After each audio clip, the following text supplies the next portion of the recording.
शुरू होने जा रहा है देश का सबसे बड़ा मुकदमा, आपकी अदालत, रजत शर्मा के साथ।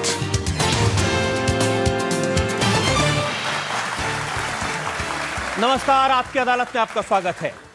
आपकी अदालत में आज पेश करेंगे एक ऐसी शख्सियत को जिसने 40 साल फिल्मी पर्दे पर हर तरह के किरदार निभाए, जनता का दिल जीता, जिसे देश का बेहद बेहद प्यार मिला। Please welcome one and only Nana Patekar.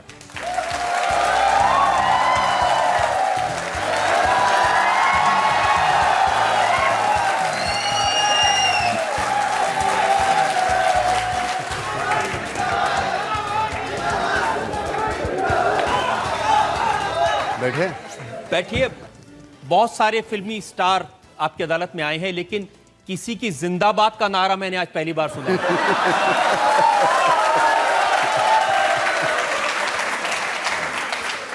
Love you. तो आपकी अदालत के इस खास शो के लिए जज के तौर पर हमने आमंत्रित किया है जाने माने पत्रकार अजय उपाध्याय को। अजय उपाध्याय,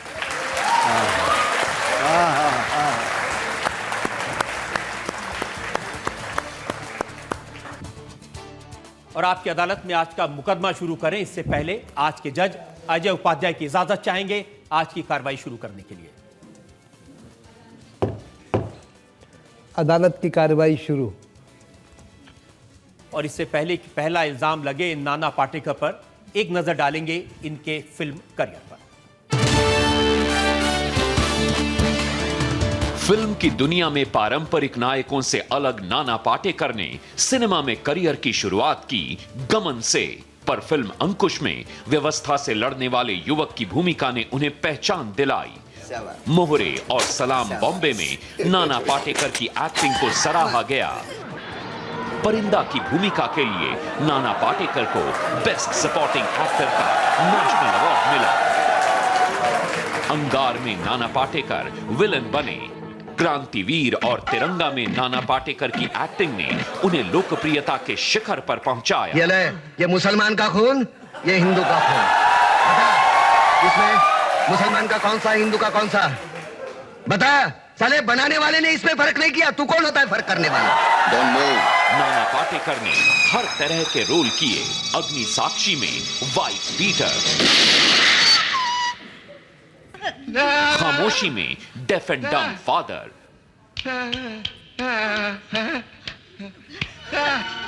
वजूद में स्किज़ोफ्रेनिक और अब तक 56 में पुलिस ऑफिसर। अपने को सोचने का अलाउड नहीं है, अपने को सिर्फ उंगली है घोड़ा खींचने का। नाना पाटेकर ने फिल्म प्रहार को डायरेक्ट भी किया। वो देखिए, आप पैदा हुए और मर भी गए। देखिए, वो जो पड़े हैं ना, वो आप है, और वो चिल्ला रही हो आपकी माँ। साला एक मच्छर आदमी को हिजड़ा बना देता है। यशवंत और आंच जैसी फिल्मों में प्लेबैक सिंगिंग भी की। ऊंची दुकान, फीका पकवान, खद्दर की लंगोटी, चांदी का पिगदान, 100 में से 80 बेईमान, फिर भी मेरा देश महान। वेलकम और ब्लफ मास्टर में नाना पाटेकर ने हल्की फुल्की भूमिकाएं की। राजनीति में उनके अभिनय की तारीफ हुई। देख क्या रहे हो? निहत्ते हैं ये मामा जी। तो तेरे भाई और बाप को क्या खुली जंग में ललकार कर मारा था? राम गोपाल वर्मा की फिल्म द अटैक ऑफ 2611 में नाना पाटेकर ने एक पुलिस ऑफिसर का चैलेंजिंग रोल किया है। सबसे अलग, सबसे वर्सेटाइल नाना पाटेकर आपकी अदालत में अपना मुकदमा खुद लड़ेंगे। तो मुकदमा शुरू होता है। आपकी अदालत में पहला इल्जाम फिल्म स्टार नाना पाटेकर पर। आपकी अदालत में फिल्म स्टार नाना पाटेकर पर इल्जाम है कि इन्होंने आतंकवादी हमले को भुनाने की कोशिश की है।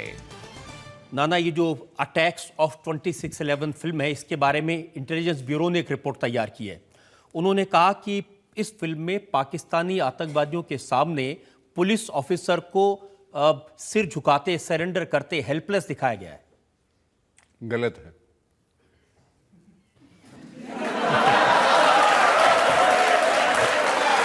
और ये भी गलत है कि होम मिनिस्ट्री ने बहुत सारे अमेंडमेंट डायलॉग्स को चेंज करने के लिए, सीन्स को चेंज करने के लिए कहा है। नहीं, बिल्कुल नहीं। सेंसर बोर्ड को एक चिट्ठी लिखी है होम मिनिस्ट्री, वो चिट्ठी की कॉपी मेरे पास में है। नहीं, मुझे नहीं मालूम। सेंसर बोर्ड में एक मोहतरमा थी मुस्लिम, दूसरे एक हमारे भाई साहब थे, और कोई कट नहीं है फिल्म में। कोई ऐसी एक चीज़ होगी कि नहीं ये निकाल दो, ये लफ्ज़ निकालो, ऐसी कोई बात नहीं है। तो उसमें जो चिट्ठी में लिखा है कि खुफिया विभाग ने सरकार को आगाह किया है कि फिल्म में हमले के दौरान राज्य और केंद्र सरकारों को हतप्रभ और दुविधा में दिखाया गया है। फिल्म में 3 दिन तक ताज होटल में पाकिस्तानी आतंकवादियों के साथ हुई खूनी जंग के दौरान सरकार और सुरक्षा एजेंसियों को फैसले लेने में देर करते और ढुलमुल रवैया अपनाते भी दिखाया गया है। नहीं तो इसका मतलब आईबी की इंफॉर्मेशन कमजोर है शायद।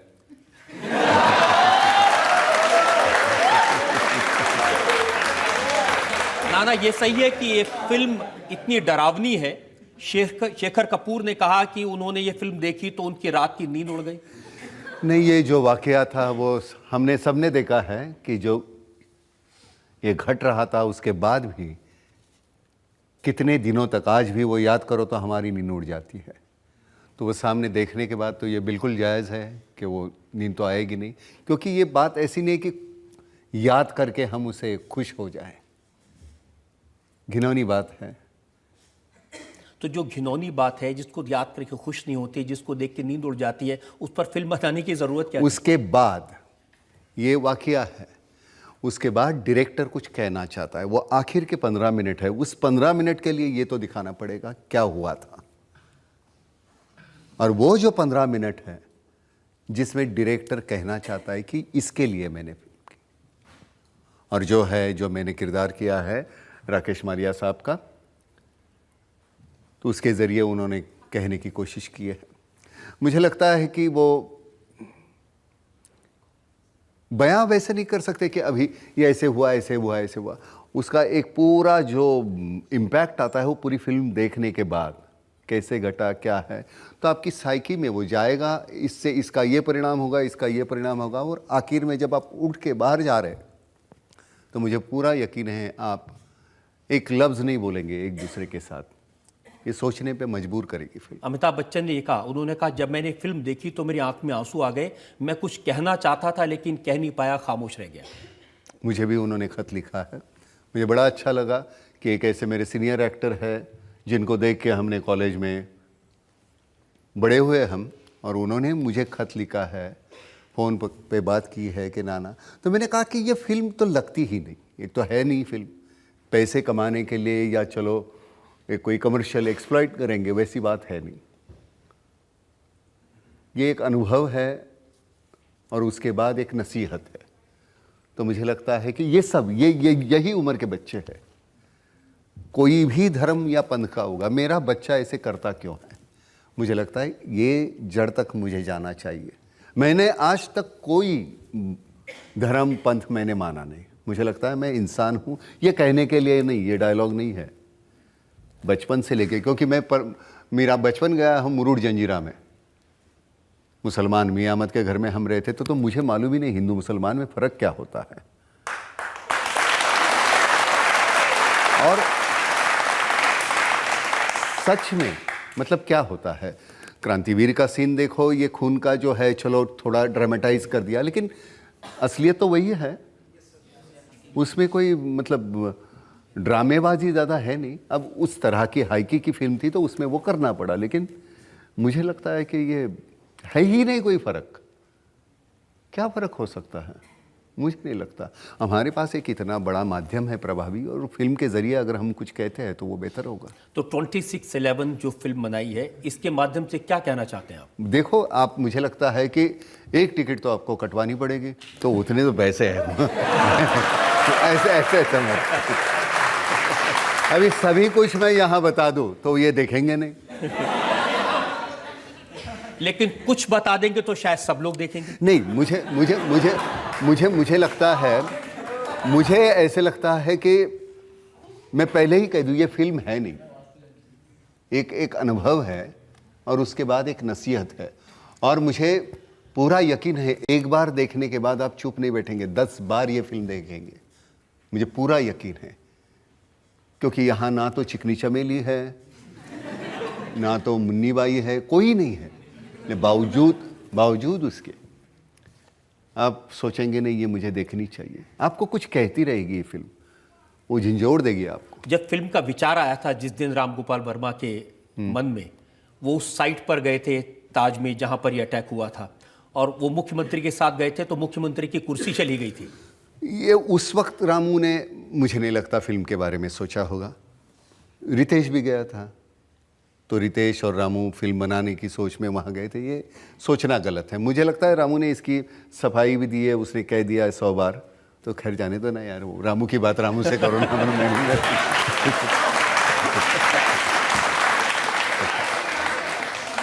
लेकिन अब ये फिल्म जब लोग देखेंगे तो क्या उसके बाद किसी 2-4 लोग की कुर्सी जाएगी?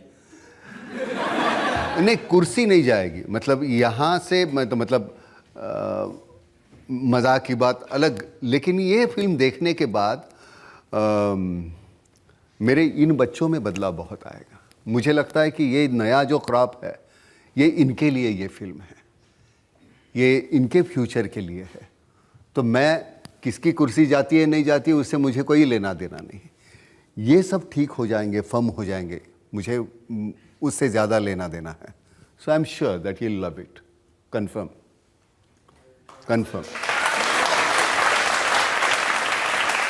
नाना, अगर आपका ये कमिटमेंट है कि इस फिल्म से हमारे नौजवान बच्चे कुछ सीखेंगे, तो ये जो इल्जाम है ये मैं वापस ले लेता हूं।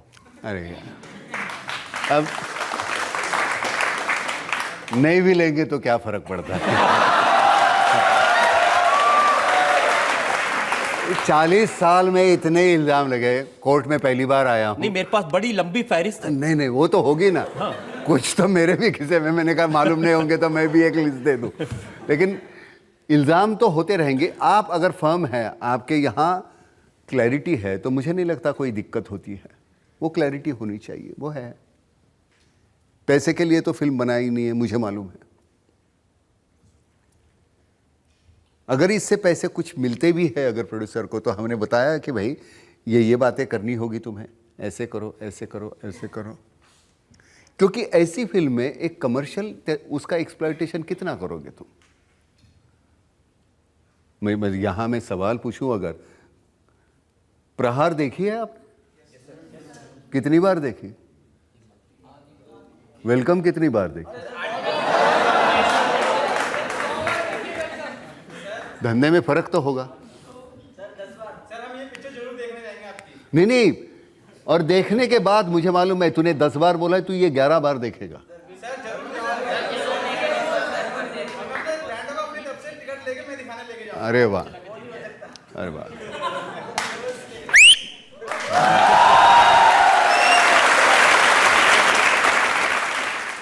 आपकी अदालत में अगला इल्जाम। आपकी अदालत में फिल्म स्टार नाना पाटेकर पर आरोप है कि इन्हें बहुत जल्दी गुस्सा आता है।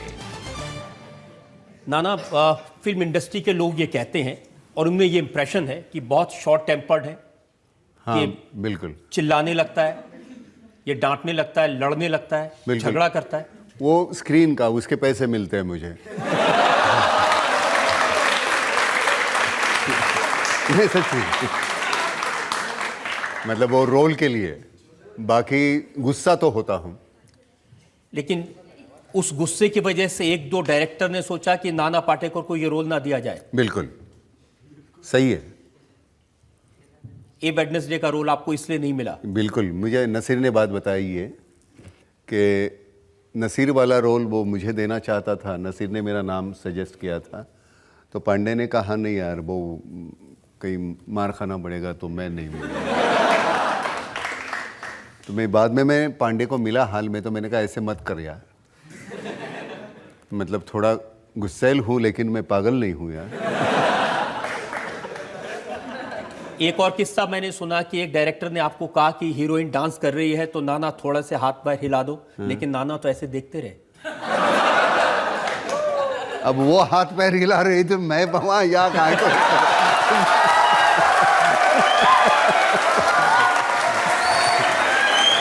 मैं इसलिए जो राइटर हैं वो भी आपके लिए ऐसे डायलॉग लिखते हैं कि अब वो याद है, आ गए मौत का तमाशा देखने। लेकिन ये पर्टिकुलर जो सीन कर रहे थे उस वक्त तबीयत ठीक नहीं थी, मैं अस्पताल में था और मेहुल कुमार ने तकरीबन 1-2-3 हज़ार का ऑडियंस बुलाया था। अब मैं ना आऊँ वहाँ जाऊँ तो इतना पेमेंट करना पड़ता, तो मेहुल कुमार हॉस्पिटल में आया नाना, तो मैंने कहा चल चलते हैं। अब सीन लिखा हुआ नहीं है, तो मैंने कहा एक काम कर, एक ही वक्त 5 कैमरे लगा दे और एक तो कैमरा चलते रहना चाहिए, तो मैगजीन्स तैयार रखना। मुझे मालूम नहीं मैं क्या बोलने वाला हूँ और वैसे सीन हुआ है। वो पहले लिखे हुए नहीं थे। ये बहुत लंबा डायलॉग है। हाँ। पूरा आ गए मेरी मौत का तमाशा देखने, अब मुझे लटका दोगे, जुबान ऐसे बाहर आएगी आंखें। आपको याद है? हाँ, याद नहीं। आप सुनना चाहते हैं? ये सच में ये याद नहीं है अभी। अच्छा, इनका कहना है कि देख के अगर इसमें से 1-2 लाइनें भी आप बोल हाँ दें ना, तो चलो लोगों को मैं अच्छा है।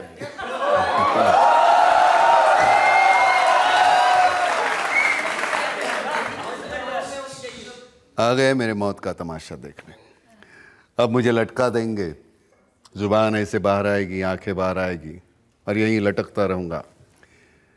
फिर मेरा भाई मुझे नीचे उतारेगा, आप चर्चा करते हुए चले जाओगे, खाना खाओगे और फिर से सो जाओगे।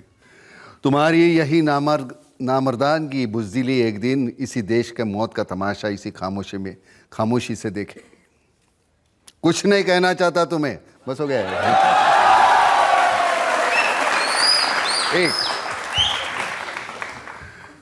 मुझे मालूम नहीं, वजूद फिल्म देखी है किसी? वजूद एक फिल्म थी जिसमें एक बेहतरीन कविता जैसी लिखी थी जावेद साहब ने, अख्तर साहब ने, और माधुरी के लिए मैं एक तरफा माधुरी से प्यार करता हूं।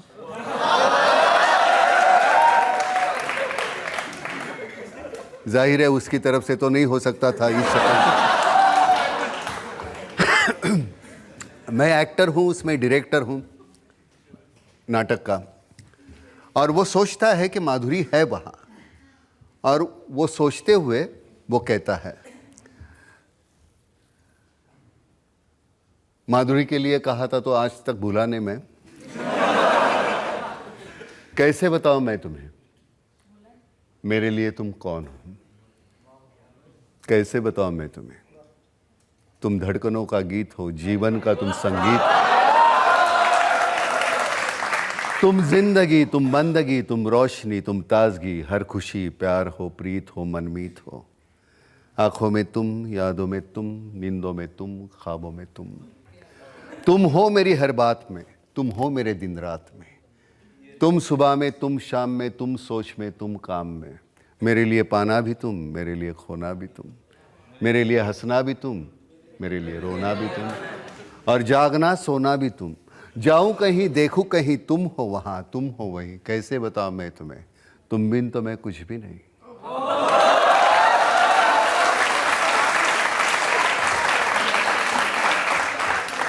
कैसे बताऊं मैं तुम्हें मेरे लिए तुम कौन हो? ये जो तुम्हारा रूप है, ये जिंदगी की धूप है।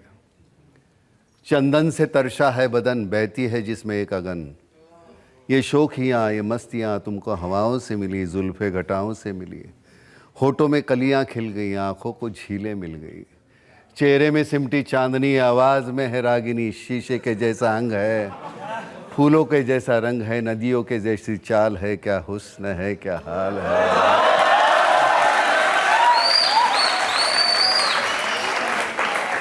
ये जिस्म की रंगीनियां जैसे हजारों तितलियां,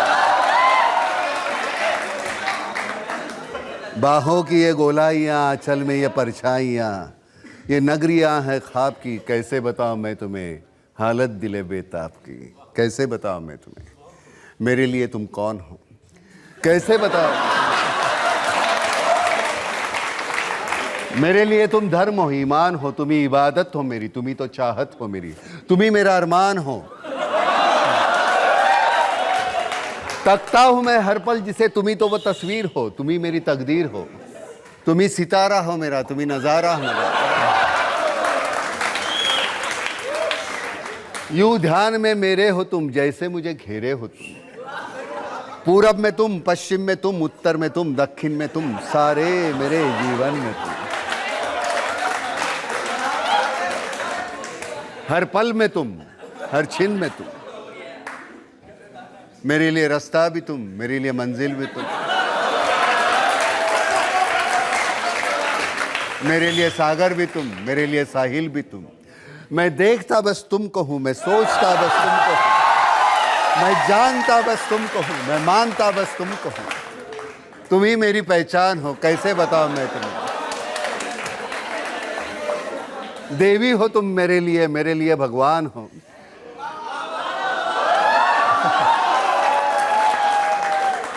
कैसे बताऊं मैं तुम्हें, मेरे लिए तुम कौन हो।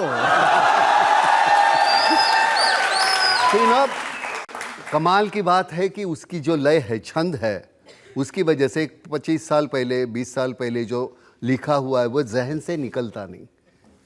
तक, तक, तक, उसका एक रिदम है।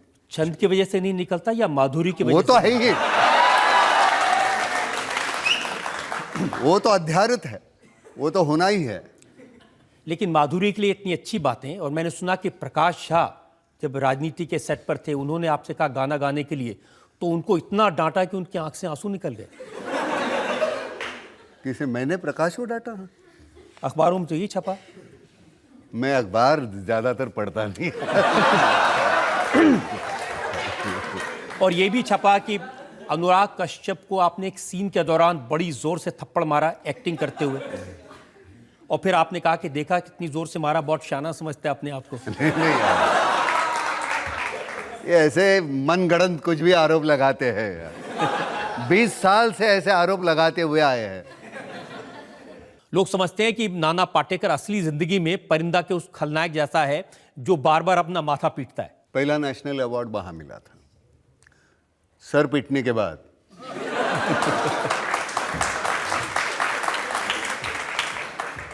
लेकिन असली जिंदगी में भी सर पीटते हैं या सिर्फ दूसरों का?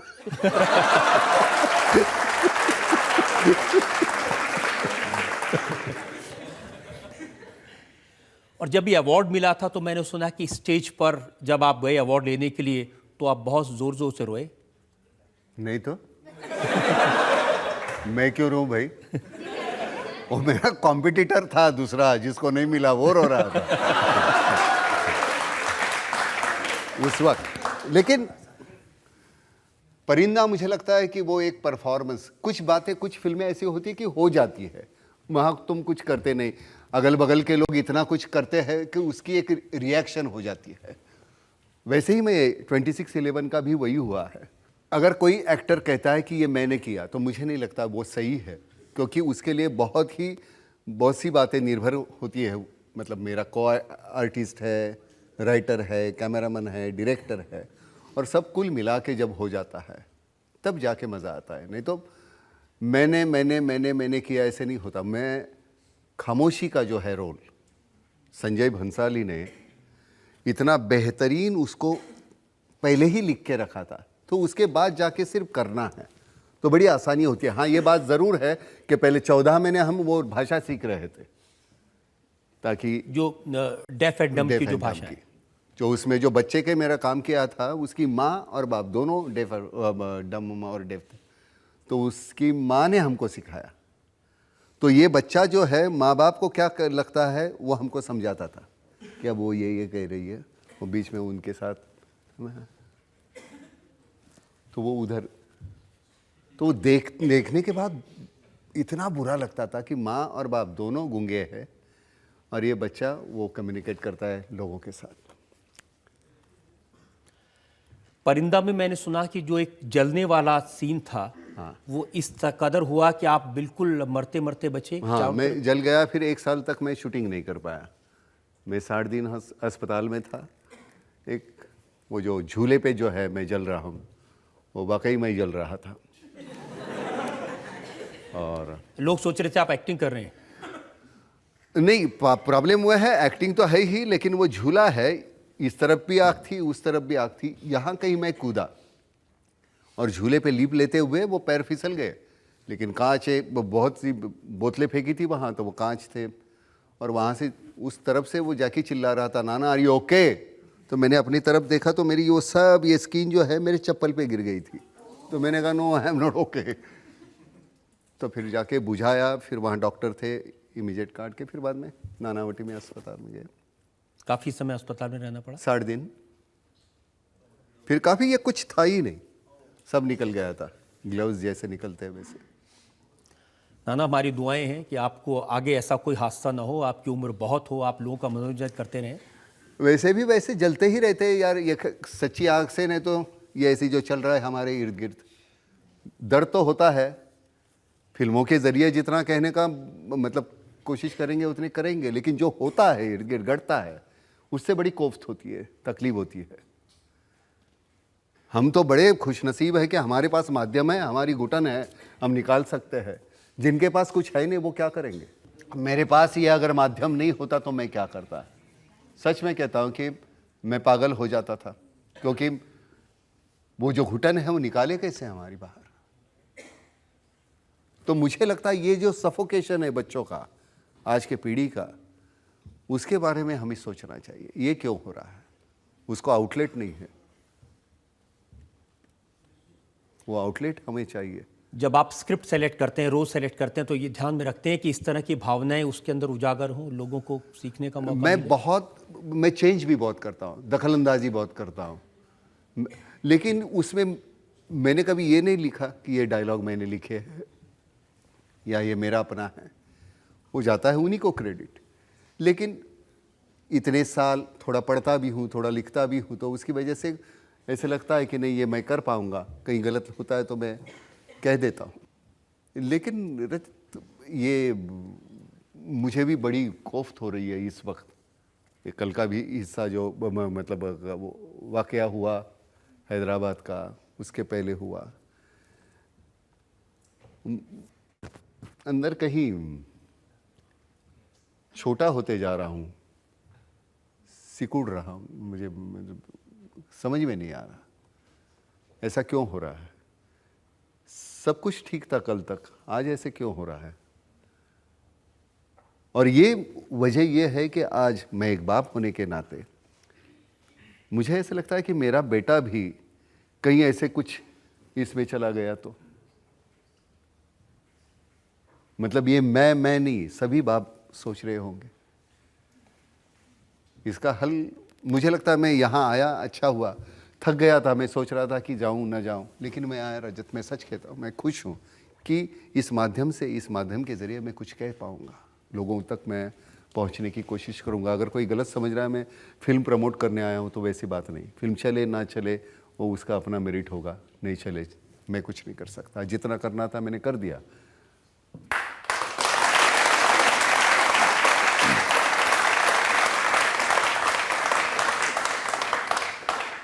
लेकिन ऐसे भी बात नहीं कि हारा हूँ। मुझे लगता है इसमें से ही बच्चे निकलेंगे, कल इसमें से कोई यहाँ होगा, फिर वही बैटन हाथ में लेके फिर वो दौड़ेगा। रिले है ये, और क्या। पिछले 2 साल में हमने देखा है कि देश के नौजवान सड़कों पर निकले हैं, कई बार लीडरशिप के साथ, कभी बिना लीडरशिप के साथ, और उन्होंने वंदे मातरम का नारा लगाया, भारत माता की जय लगाया और सरकार को झुकने के लिए मजबूर किया। हाँ, नहीं बिल्कुल करेंगे। आखिरकार ताकत तो हमारी यही है ना। हम तो फिर अभी थोड़े दिन के बाद आशीर्वाद के लिए ही रहेंगे ना, और क्या। मतलब आप, मैं तो चलूंगा इनके साथ। आपकी अदालत में अगला इल्जाम। आपकी अदालत में फिल्म स्टार नाना पाटेकर पर इल्जाम है कि इन्हें इंफीरियॉरिटी कॉम्प्लेक्स है। नाना, मैंने आपका एक इंटरव्यू देखा, उसमें आपने कहा कि 13 साल की उम्र में जब मुंबई में स्कूल में गए तो आपको मन में ऐसा हीन भावना, इंफीरियरिटी कॉम्प्लेक्स लगा कि कोई मेरे से बात करेगा कि नहीं करेगा। 59 की बात है। यहाँ जब आया 7वीं कक्षा के लिए, मेरी मौसी है वो टीचर थी, तो सुधारने के लिए मेरी माँ ने गांव से मौसी के पास भेजा। तो अगले साल मौसी ने उसके बच्चे खराब ना हो इसलिए मुझे वापस भेज दिया। लेकिन ये था कि हम अंग्रेजी नहीं बोल पाते, आज भी अंग्रेजी में सही तरीके से नहीं बोल पाता, ताकि वो कभी नौबत ही नहीं आई। जे स्कूल ऑफ आर्ट में गए तो वहाँ तो लैंग्वेज का कोई सवाल ही नहीं, ब्रश और पेपर है, पेंट है। और हमेशा लगता था कि इस शक्ल से सभी इतने, मेरे बाकी के भाई जो थे वो दिखने में अच्छे खूबसूरत थे और मेरी ये अपनी शक्ल थी।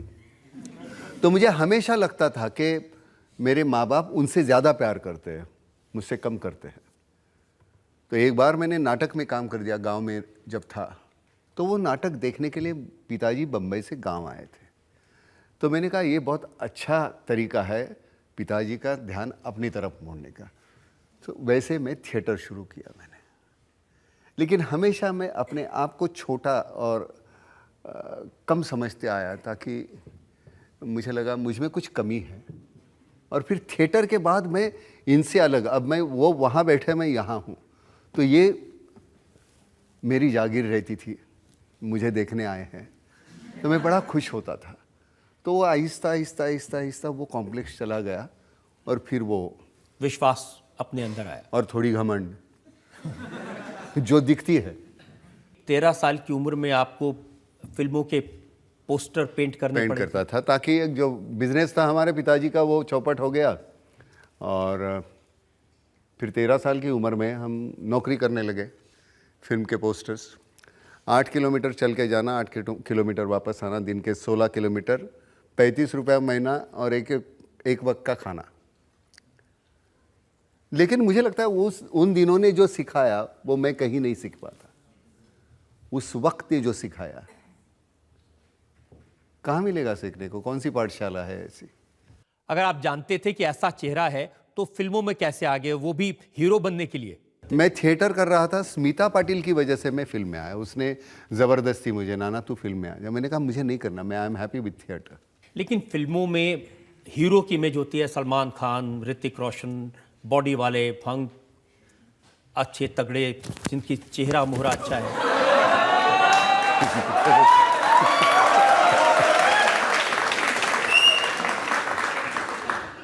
आप जैसे दिखते हो वो रहेगा 1 मिनट, 2 मिनट। 2 मिनट के बाद आप क्या करते हो?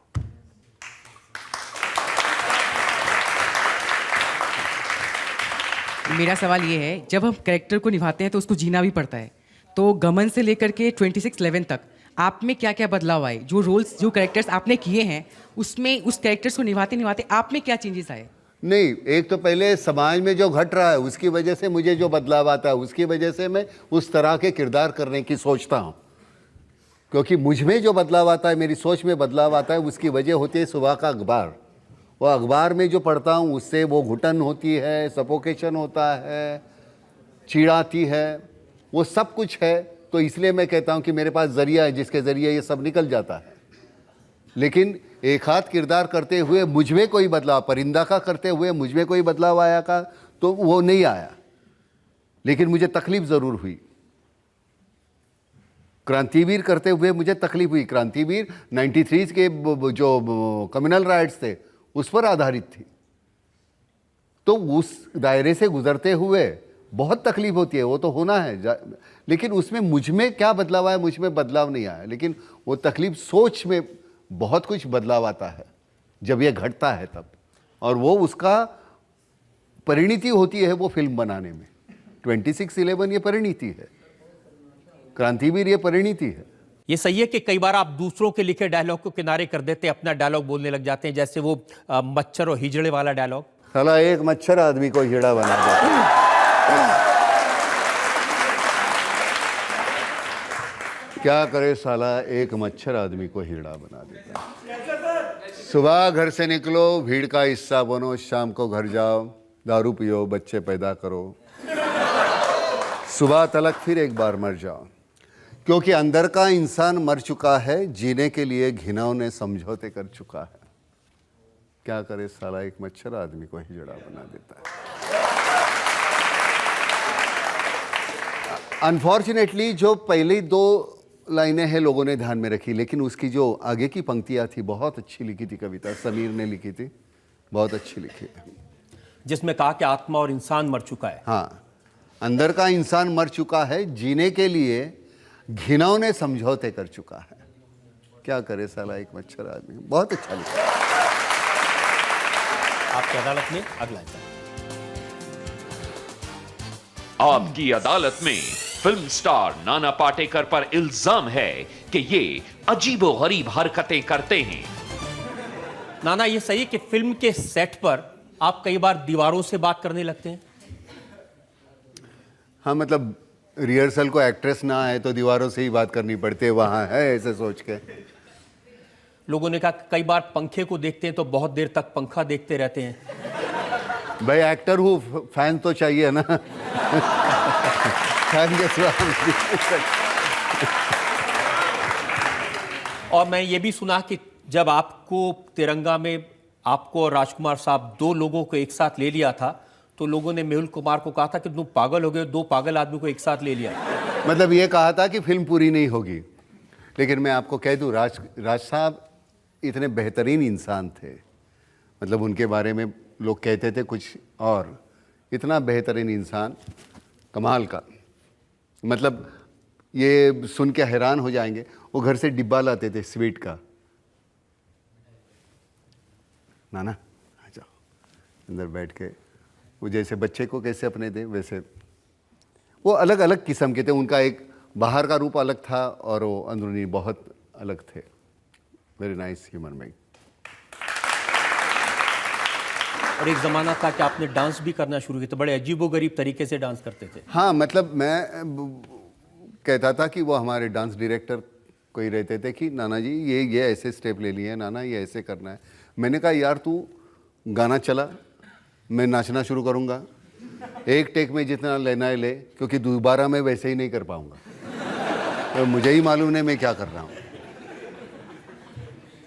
लेकिन मैं सुना कि आपके बेटे वो बहुत अच्छे डांसर, बहुत बेहतरीन, मल्हार बहुत ही बेहतरीन नाचता, बहुत तो अच्छा। कभी उनसे 1-2 स्टेप सीखने की कोशिश की आपने? वो बड़ा भारी है यार, उसका पैर गिर जाए मेरे पैरों पे ना, अभी बहुत भारी हो गया है वो। बहुत अच्छा है वो बच्चा, शायद आगे चल के अच्छी फिल्में करेगा, देखते हैं। फिलहाल तो खुश है। आप डिस्कस करते हैं उनसे अपनी फिल्में? बहुत, वो तो एनसाइक्लोपीडिया है ये फिल्मों में, जो कौन किसका किसने क्या किया है वो सब मालूम। बहुत ही अच्छा। लेकिन मैंने उसको कहा कि ये राय देने के बजाय अब तू तेरा अपना कर, शुरू कर काम। अब लोगों को राय देने दे तेरे काम पे, ताकि ये यहाँ बैठ के ये तू सही है गलत ये बोलना बहुत आसान है। जब तुम खुद करते हो तो पता चलता है कि क्या सही है क्या गलत है।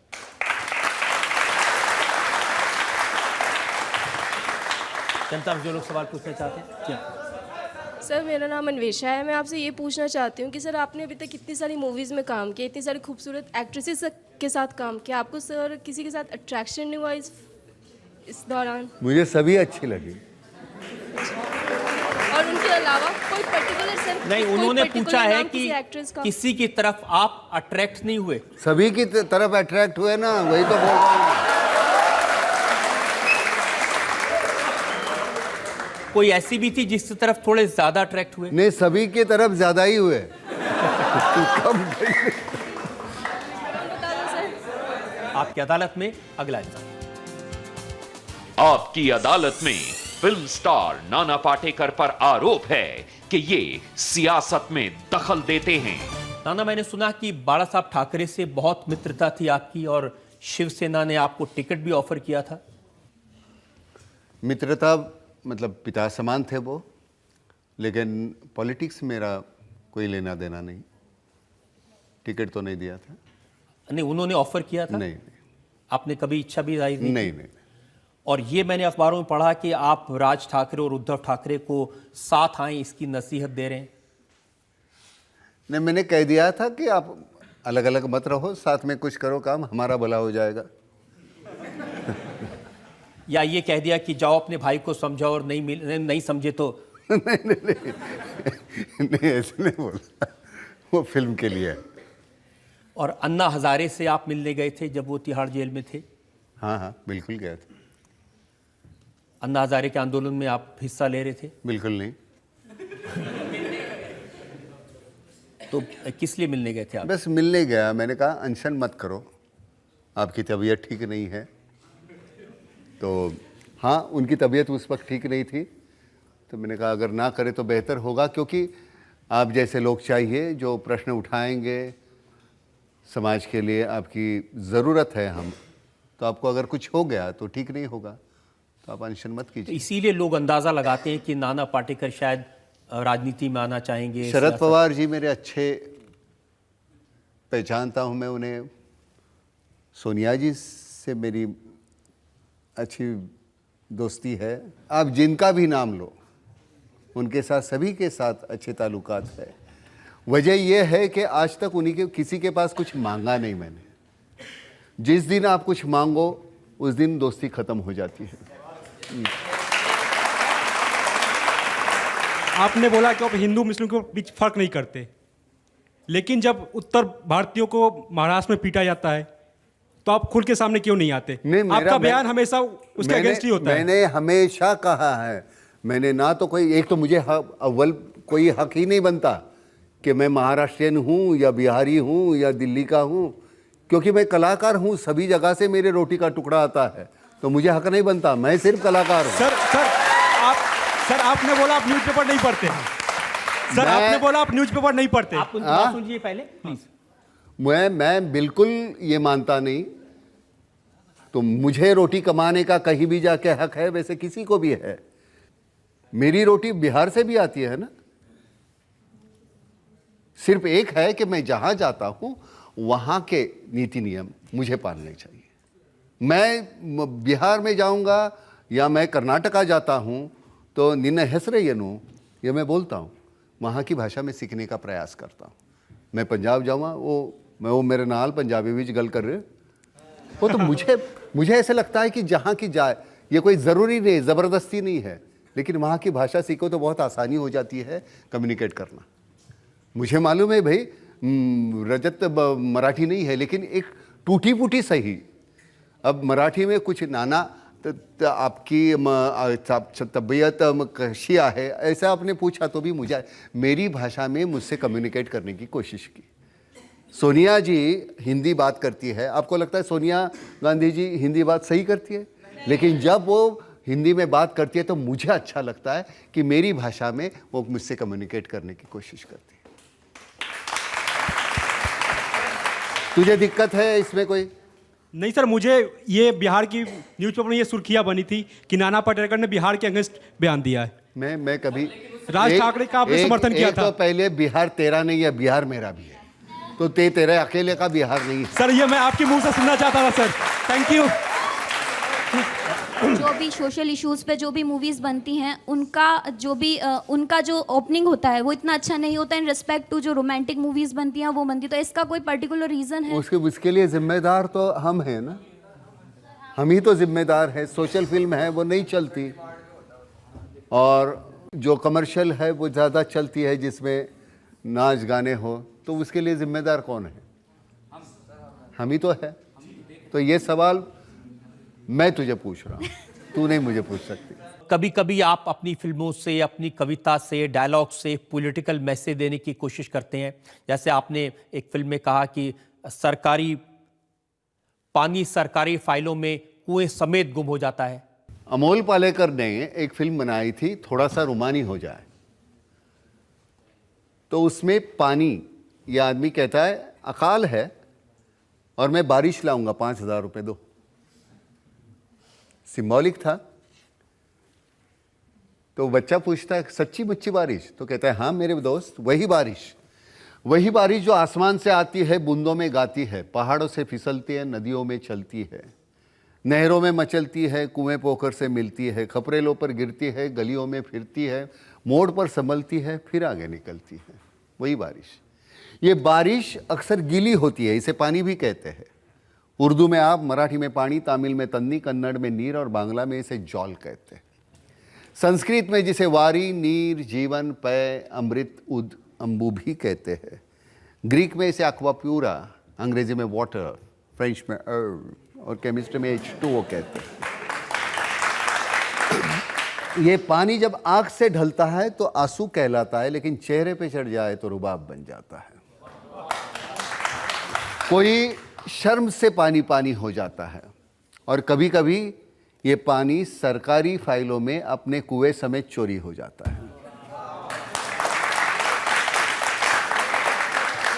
पानी तो पानी है, पानी जिंदगानी है। इसलिए जब रूह की नदी सूखी हो, मन का हिरन प्यासा हो, दिमाग में लगी हो आग और प्यार की गागर खाली हो, तब मैं हमेशा ये बारिश नाम का गीला पानी लेने की राय देता हूँ। मेरी मानिए तो ये बारिश खरीदी है, सस्ती सुंदर टिकाऊ बारिश, सिर्फ 5,000 रुपये में। इससे कम में कोई दे तो चोर की सजा हो मेरी, आपकी जूती सिर पर मेरी बारिश खरीदी है। नाना पाटेकर से हमने पूछा उनकी फिल्मों के बारे में, उनके बचपन के बारे में, उनके गुस्से के बारे में और सियासत में उनके इंटरेस्ट के बारे में। उन्होंने बताया कि वो नौजवान को कैसा पाठ पढ़ाना चाहते हैं, कौन सा रास्ता दिखाना चाहते हैं। अब वक्त है आपकी अदालत में आज के जज अजय उपाध्याय के फैसले का। Nana Patekar Indian film industry के स्ट्रांग कैरेक्टर हैं, एक स्ट्रांग हीरो हैं, और मुझे लगता है कि एक्टर किरदार को जीने की कोशिश करता है।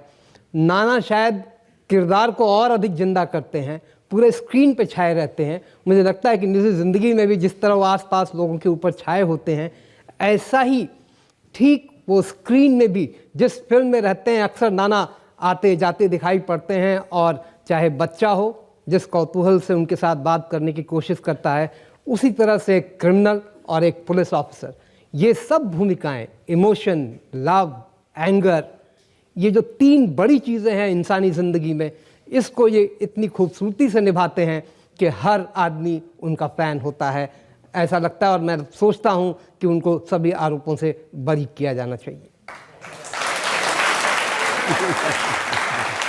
Thank you.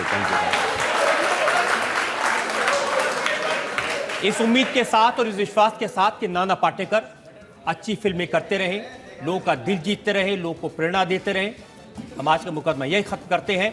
अगले सप्ताह आपसे मुलाकात होगी नई शख्सियत के साथ। तब तक के लिए नमस्कार।